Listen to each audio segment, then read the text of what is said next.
Hello and welcome back to Boxing Social in association with Betfred. My name is Ayman Khan and I'm here with the man who is looking to put a full stop on the end of a bitter rivalry, a rivalry that has rumbled on for many years, which is set to be concluded on the 19th of February. He is, of course, Amir Khan. Amir, pleasure to meet you. How's life treating you?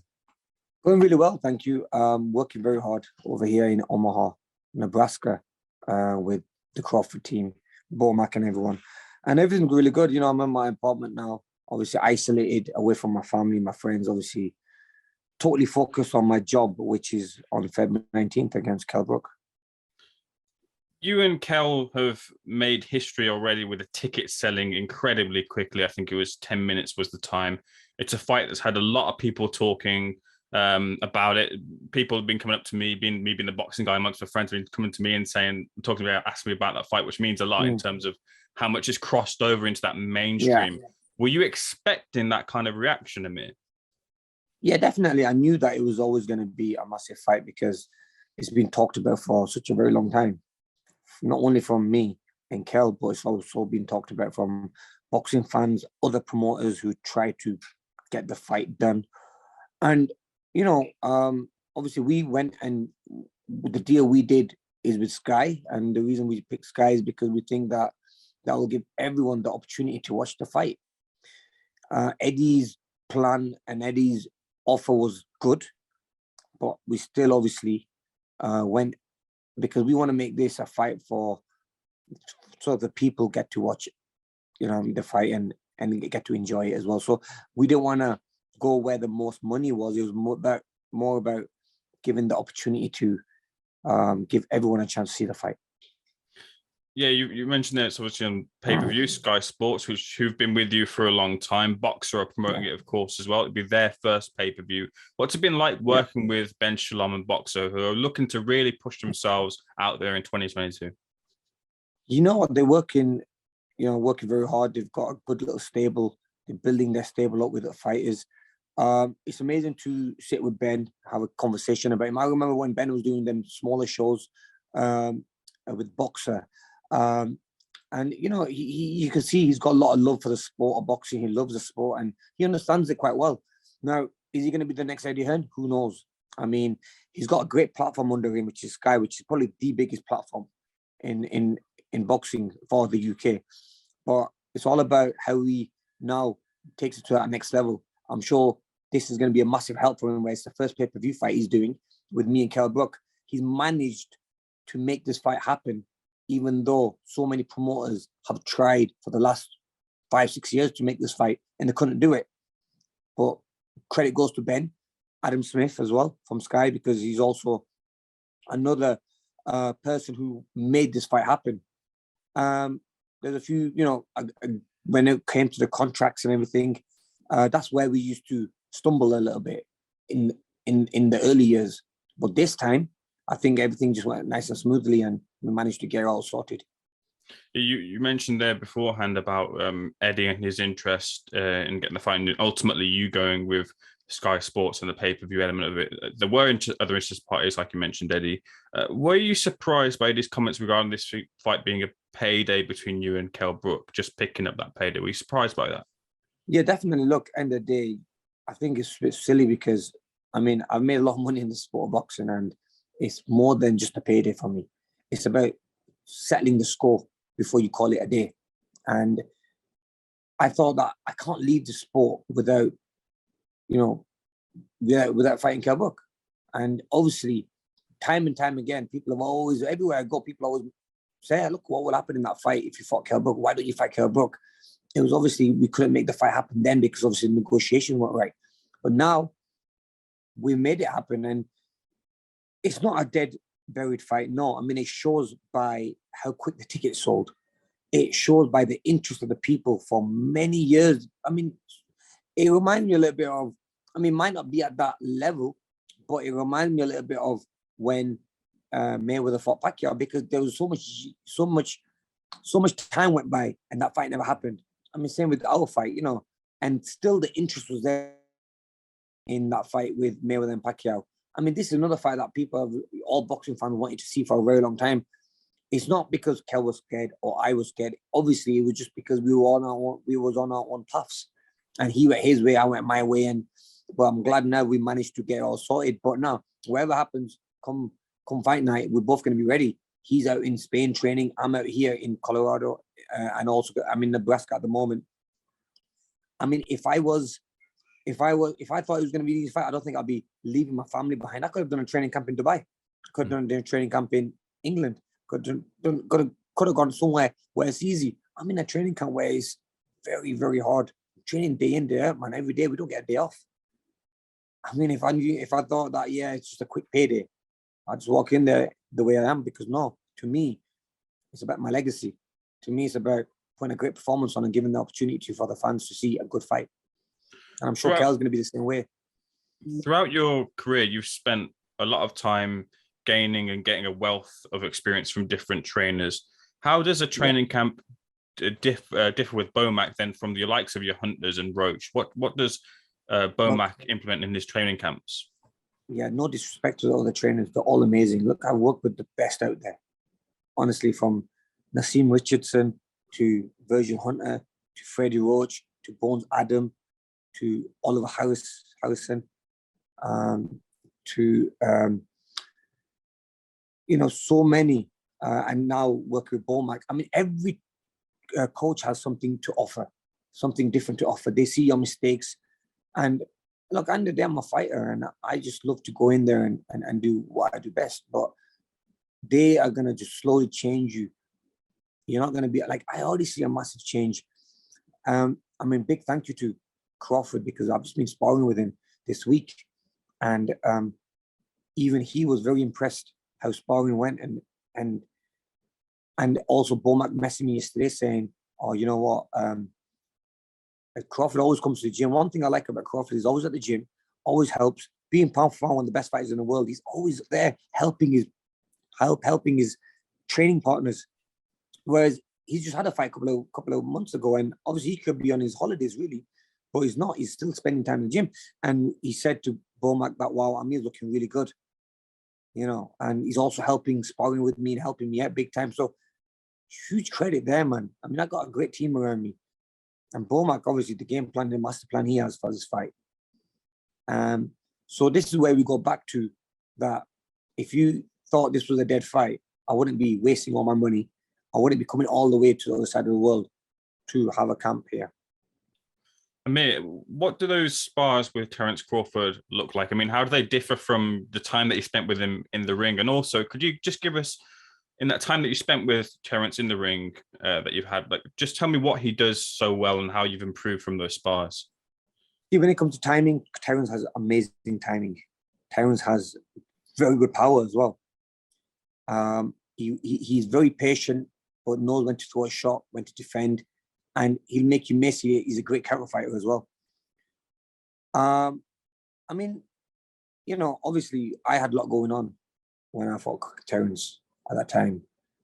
Had family drama going on. I had projects going on outside of the sport where I was, getting literally, I had huge problems with building work and stuff like that, which I was obviously had building up, that I was building. And then when I came to training camp, I remember week 6 in the camp, I ended up hurting my elbow, when you hyperextend, and obviously I got x-rayed and there was a chip bone in there. And I couldn't really throw the right hand for the fight. I had to have like cortisone injections, which reduces your the punch range. But to me, it was that I didn't want to let the fans down and pull out the fight. And then again, I don't know if I pulled out the fight, I don't think I ever would have got the opportunity again to fight someone like Terence Crawford, who's pound for pound one of the best fighters in the world, and you want to fight the best. So I just went in there and took it. And but it's just good now when I spar with him. Obviously, I know what I should have done in the fight, which obviously you put it together, don't you? When we spar, we're learning, but at the same time, we fighters, and we are going to try to put the gas on and off. But honestly, one thing I can say is that he's very special. He's a very good fighter, and to me, he is pound for pound one of the best fighters, because He's one of the fighters who can outbox you. At the same time, he can fight you and outpower you as well. So, but whereas now in this camp, I've got no excuses. I'm back at my best. I'm strong. I'm healthy. I'm ready, man. I mean, you know, the way camp's going, bro. See the muscles coming out, brother. I already got a 6-pack. I'm ready, man. Honestly, I'm already ready. I've literally got my nutritionist, dietitian here doing all my food for me, and probably one of the best camps. And one of the things I want to say is that, and this is maybe a little bit of advice for the young fighters who are up and coming. So I was training back at home when I was in the UK. I was training, I was running, I was doing a bit of boxing. And another fight was supposed to be December 4th with Kell. And then we moved it to Feb 19th. So I was always in training camp from back in October, doing a little bit of training and stuff. Mate, probably one of the best things I ever did. Because when I came to training camp, it didn't hit me as hard as it did because I was already kind of halfway there. Fitness was good. So this is a little bit of advice to the up-and-coming fighters is that, guys, stay in the gym. And a prime example is, look at Terence. He's always in the gym. Look, he's only fought a couple of weeks ago. He's in the gym training with us. And I'm like, even I couldn't believe it. You know, the day, 2 days after he beat Porter, which was his last fight, he was in the gym training. Mm-hmm. Can you believe that? I mean, that's why he's where he is. So this is a little bit of advice to the up-and-coming. Look, I've never done that. I've had months and months off, come in training camp overweight, and just got into it from right to the bottom, right to the top, from being unfit. But now, obviously, for this fight, I didn't want to make that mistake. I had 2 pre-camps, 2 mini camps, and then I was kind of fit when I came into camp. So to be honest with you, I'm in probably the best shape I've ever been in. Going back to the press conference, Amir, you and Kell had a back and forth, which was naturally expected. I mean, it was interesting though in the aftermath. A lot was said about in boxing about, you know, the psychological battles coming into big grudge matches like this is.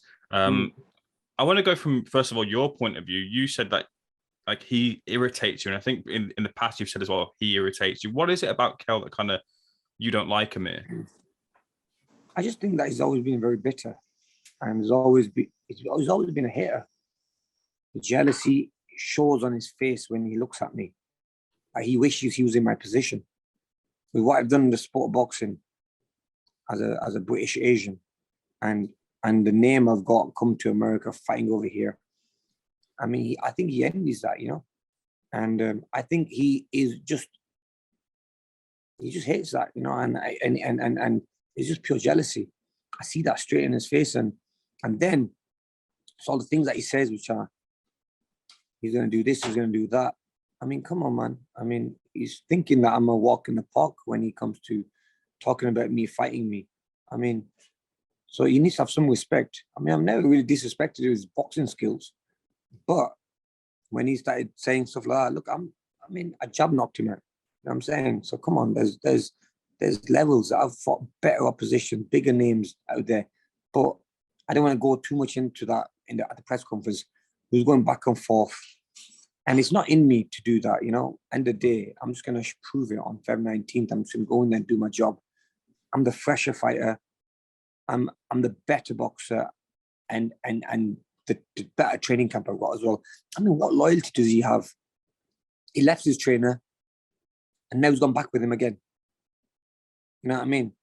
And you know, with his trainer, Ingle, he was Dominic. He was saying, "Oh, did what with me, this, that, and another." Then he went to a Spanish guy. He used him against when he fought Crawford, which was at that time his biggest fight of his career. He left his old team. What loyalty did he have there? Now he's gone back to them because he knows that he needs them again. So when a man is not loyal like him, I mean, how can you trust him? You know, end of the day. And I hope that Dominic Ingle sees this and obviously realizes that, look, because he's not been loyal to Dominic. I mean, I know the rubbish he was talking about him. And so how can you like a person like that? The weight is something that's been another issue that was talked about for a while. You've settled at 149. Amir, in your opinion, who does that weight suit more? Obviously, it suits Kell Brook more, 149. See, my dad was saying as well, he goes, look, the fight should have been at 147. Why on earth did he give them £2 away? And I was like, look, Dad, it's just one of them things that I just wanted to fight because I don't want it look like that I'm this guy who doesn't want to fight. You know, there's always a hurdle there which we had to come over, and the fight would never be made. So I go, you know what, forget it. Whatever they want, we'll just give it to them. They want to do 149, fine. I mean, I know on TV interviews, on Twitter, he's always saying that I'll fight Amir at 147. So when I agreed that, when we sat down, so 147 is the fight. Then the table started changing again. And I thought, if I'm gonna say no to it, because normally I would just say, no, I don't need it. I don't want it. I'm not gonna fight you. Either 147 or there's no fight. Then I thought, you know what? I look the dummy. I look the guy who nobody, people think I'm scared. So I was like, you know, I'm just gonna do it for the fans. This is for the fans. I'm doing this. It could be one of my last fights, but I'm doing this for the boxing fans, and I'm giving them the fight that they want to see for years and years. Because obviously, and if he doesn't want to make 147, I'm not gonna look the bad one. You know what I'm saying? So I just took it. With that said, though, there are fines for exceeding the 149 weight limit. Why was that important for you to have that put in place there? Yeah, and if he goes over 149, because first of all, he's already going up from 147.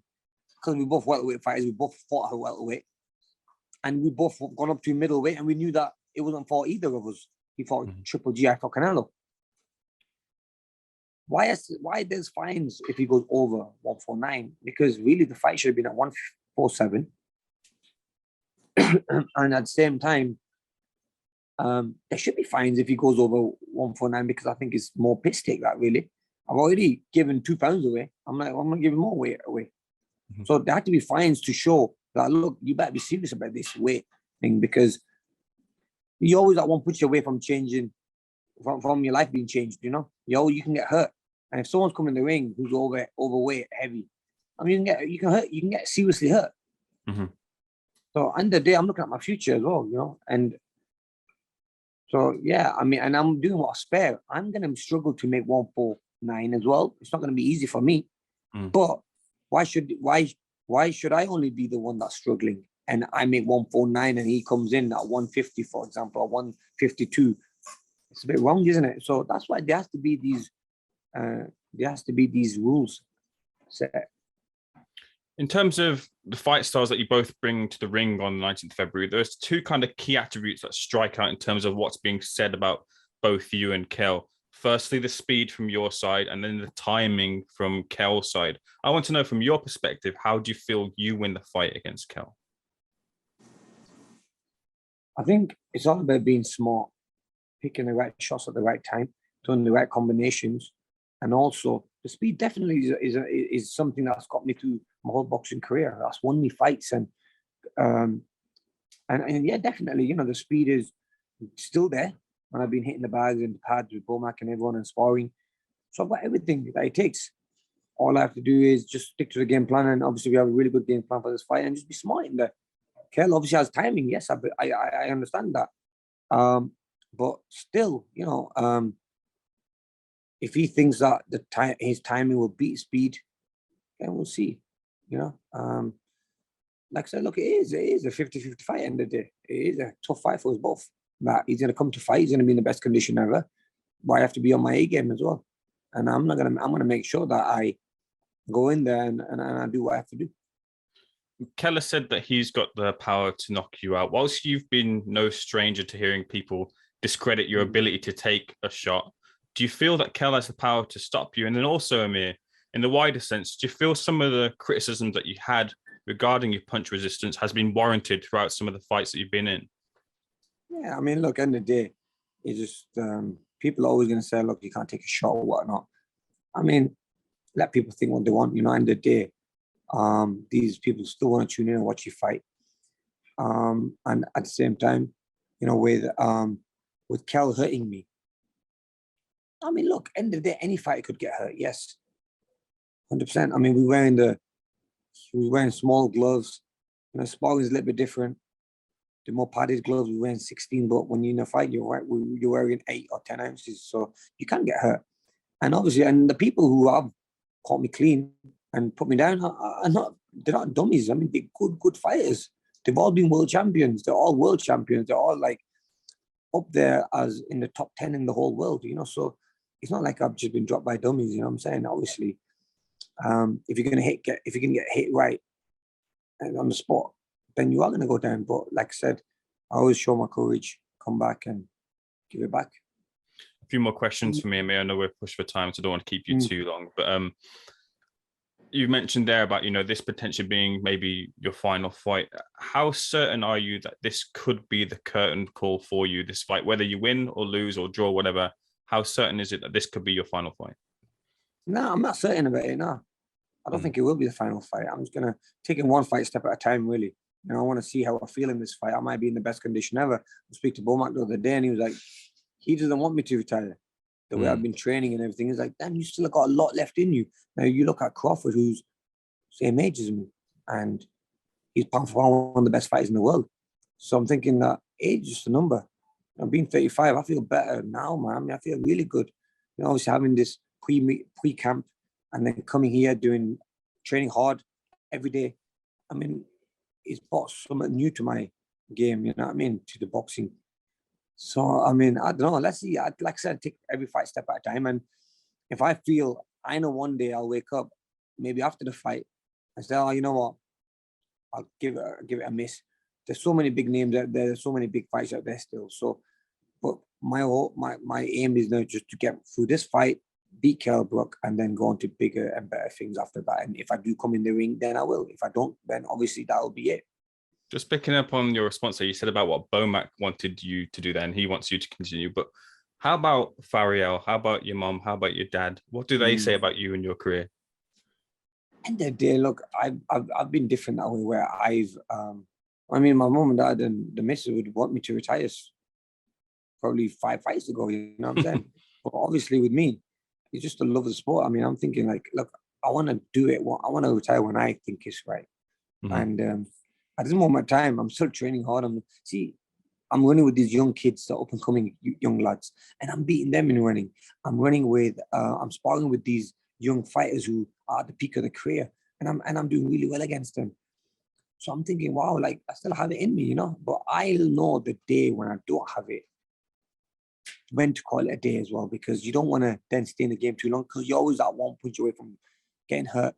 And my end goal is to spend time with my family, my kids, and everything, and you know, and yeah, let's see. You're no stranger to being called out for fights. 2 notable call-outs I want to talk to you about, who, if you come through from your perspective with the win against Kell Brook, firstly, your old foe Danny Garcia has said if you were to win, he'd want that fight with you, the rematch, one that you've wanted for a while. And also a younger fighter coming up through the ranks as well, saying he'd like to take you on or the winner on, that being Benn. Do either of those fights interest you at all? Yeah, give me a second. Hey, Natalina, can I exchange some money from you? Can you exchange some money from me? Give me about 5 minutes. I'm finishing. And then, all right, cool. Sorry. That's my chef. She's what you having? No, I've eaten. I've had my food. She makes me all the best food ever, man. I mean, she's amazing. Natalina knows. Now I got my juice. What you got? This is like it's all vegetable juices and stuff like that, and making sure that we are getting all the nutrients in. So she gets me all my food ready from breakfast to lunch to dinner to everything, and snacks in between. So, and before training, food. So I mean, diet is everything. One thing that you know I do focus a lot of time on is my diet. So we're just going back to the go on. Look, you got great fighters. You got the Garcia fight out there for us. That could happen for sure, because obviously it'd be good to revenge that loss against him. But then the Conor Benn fight. I mean, I like Conor. I think he's a brilliant fighter, and it's good that Conor wants to fight all the big names out there, and the guys who have been at the top, because he wants to make his name now, which is brilliant. And look, the way he went in and beat Algieri, even though you know it was about 8 years when I fought Algieri, it was a different Algieri then. You know, since then he's had a lot of wars, but he's still, the way he finished him off, credit goes to him. What a great performance it was. But will that fight happen? Who knows? I mean, look, I want to see how I feel in this next fight, and if the fight with Conor's there, 100%, you know, we take it. But at this moment in time, like I said, we're just waiting. Let's take it one step at a time. But he is a great talent, 100%. He's a brilliant fighter, and I think he will go far. His dad's a nice guy. I know his dad really well. Nigel is another who's been a great champion himself, and obviously Conor, in my opinion, wants to do a little bit better than what his dad did. So let's see how it all plays out, man. Final two questions for me, and I'll let you go, Amir. This has been a heated rivalry between you and Kell, which people want to see the conclusion of.